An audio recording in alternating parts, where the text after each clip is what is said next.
YB stays on your neck. Stays on my neck. Seen you rally from knockdowns before, specifically against Vladimir Klitschko. What was the difference in the hurt you felt tonight?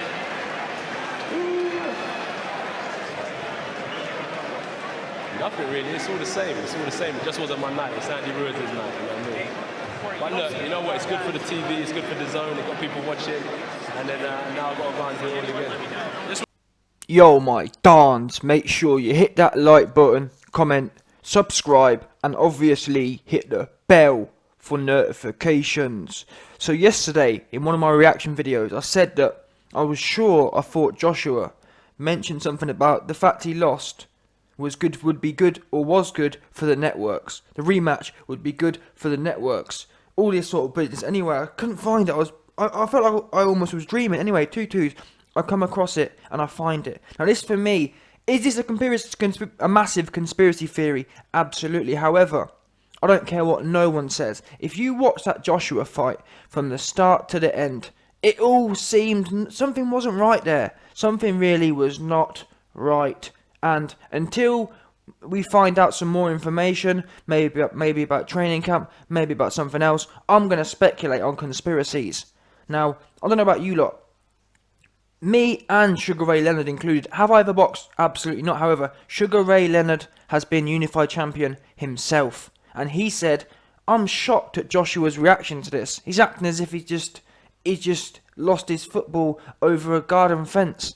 Not just been whooped around the place and embarrassingly murked half to death. And I agree. I've said this before. I've been an international sports athlete. An international sports athlete. Not obviously on anywhere near Joshua's level, but still, most people, in fact, scrap being an athlete or whatever, most people who are competitive, when you lose, you're a lot more... You've got a lot more oomph in you. Joshua's happy here talking about how good it is for the networks. That should be the very last thing on his mind, should be how good or not good it is for the networks. Now, the reason I'm doing this video is because I feel potentially this could have been some sort of scripted thing going on. Put it this way. Why is Joshua not irritated in the slightest? And not only that, why? This was pretty much his first response. So he just loses, and his first response is, yeah, this will be good for the TV. It gets the people watching. It brings the people in. I just think that's a bit weird in my opinion. I really do. I've never heard someone ever I've never heard someone losing in dramatic fashion and the first thing out of their mouth is, don't worry about it. It's going to bring the people in. It's going to be good for the network. And really, on that note, what do we know about Joshua and where he was going from here? Where were his prospects? He had not, in terms of Fury and Wilder, they were both ducking AJ. So in that sense, AJ had to do something dramatic to boost the zone up. Even if you look at Canelo, what's Canelo doing?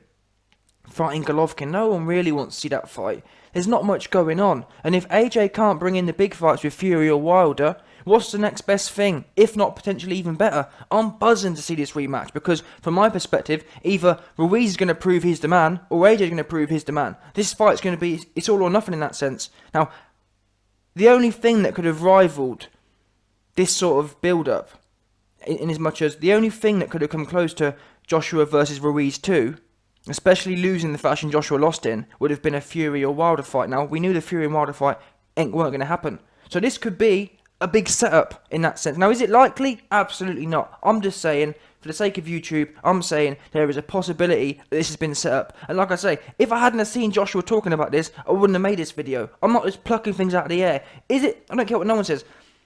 Based on what you saw in that performance, based on Joshua's actions after the fight, in fact, scrap all that, he's even come out and told you this is good for the networks. I just think that's really weird behaviour to be having. It's a really weird thing to say. And this was taken in the ring, it wasn't after the fight. He's literally, one of the first words out of his mouth after he loses is, don't worry, it's good for the networks, it's going to bring the punters in. I've never heard anyone talk about it. Do you know how deeply, or do you know how much of a deep thought that is? It's almost as if it's been preordained, or does that make sense? When a fighter loses, it should be one of the last things. In fact, I'm pretty sure it won't even cross most fighters' minds when they've just lost. And it's not even like he just lost a points decision. He just got whooped. And the first thing on his mind is, don't worry, the rematch is going to be good for the punters. It's going to bring the people in. It's going to be good for the zone. Do you really? I'm not sure. I can't even imagine how that ever crosses your mind. Even months later. In fact, maybe once let's say the rematch gets signed, maybe then 6 months later he says, "Oh, by the way, it's actually worked out quite well because it's worked out that it's built a lot of hype. It's built a lot of hype." He doesn't even know at this point. He doesn't even know it will be. How does he know it will be good for the TV networks? In that sense, it seems to me like someone's been thinking about this, or for that to be the first thing on his mind and out of his mouth, it's as if I just think it's highly unusual. Maybe I'm wrong. If I'm wrong, someone show me an example of a fighter losing in dramatic fashion. Let's not forget, people are comparing this to Tyson versus Douglas. Now, Ruiz wasn't that much of an underdog compared to Douglas, but show me where there's been such a devastating... let's not forget, it wasn't a one-hitter quitter like Lennox Lewis's 2 losses. This was he got bashed all over the place, up and down like a yo-yo. He did the things that I talked about Joshua was meant to do to Ruiz. I talked about him touching Ruiz up and down, working him like a yo-yo.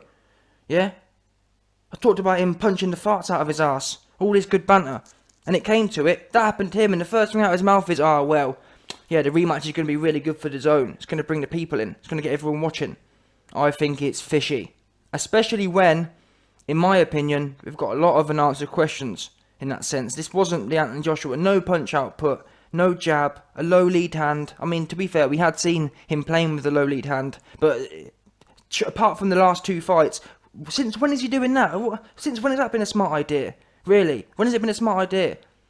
He was going to... You can't fight a hooker with a low lead hand. You can't do that. You're going to get whipped around the side, on the side of your chin and whatnot. Now, I'm hoping, if in that sense, for AJ's sake, I hope there was some level of fixture in this place. Because if AJ's really that chinny, if AJ's really that gassed, I'm sorry, unless he changes his team and makes some drastic changes, I'm talking about really does some soul searching. I'm sorry, the way he was acting after this fight, he didn't look like he was into doing much soul searching. He seemed almost relieved in that sense, which could be a good thing in the long run. However, I'm just saying, if AJ's chin is really that vulnerable, I'm not confident enough to say that Joshua will ever be able to beat Ruiz, because everything that Ruiz touched him with, he was off balance. Everything. He has a heavyweight Amir Khan chin, unfortunately. But what I find, and this is what I'm trying to say, the reason I bring this conspiracy theory up is because not only does everything not add up, look at the Klitschko fight. Klitschko hit him with many shots, and even the Klitschko shot that put him down, he went down obviously, but he kind of broke his fall. He got hit, he stumbled back, and then he fell over. He wasn't iced. But last night, everything Ruiz was hitting him with, he was going over. I thought, this isn't the chin we've seen before. Even when people criticised him for being hit by Dylan White, even when people criticised him for being hit by Povetkin, did Joshua hit the floor in both of them fights? No. Does that make sense? Even in the amateurs, the fight I showed you a little while ago, he was getting hit with everything but the kitchen sink, but he stayed on his feet. But now all of a sudden, my man's hitting him and he's going over every 2 seconds. I just think it's just something's not sitting right with me. And as I say, whilst there's an unanswered question, I believe this question here is a fair statement. If he hadn't have come out and said about how good it is for the ratings and how good it is for the zone, I wouldn't have made this video. Now, people will say I'm stretching here, but as I say, do I think it's 90% likely this is the case? It's a conspiracy? Absolutely not. I'm just saying there's a small chance, 1% chance or whatever. I'm just saying it's a possibility based on what he said. I'm hoping for his sake anyway. There has been some sort of setup in that sense. But I mean, realistically speaking, would he really want to put a loss on his record just to make a big fight? No. However, like I keep saying, the bottom line is, someone explained to me why one of the first words out of his mouth was that, it's good, either way, it's good for the network, the rematch's going to do really well, it's going to bring the people in, get people excited. What? I just can't, from a competitive point of view, from any point of view. Even Eddie Hearn I didn't even hear Eddie Hearn talk about, well, you know what, guys, on a positive note, it's going to do good for ratings. On the night of the fight, on the night you've just been embarrassingly whooped by a little fat dude that you said yourself was a little fat dude. Your first thing is, it's good for the ratings. I'm sorry, that sort of analysis usually comes weeks or months after.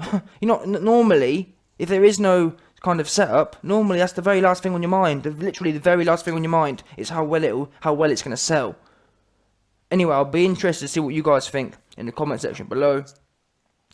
And yeah, there's a few conspiracies going on there. Has he been drugged? Has he been this? I'm not going to get into them personally because I like evidence. Now, you might say, oh, well, what evidence have you got for this? Well, I've just showed you the evidence. My evidence is the fact this was the first thing off his lips.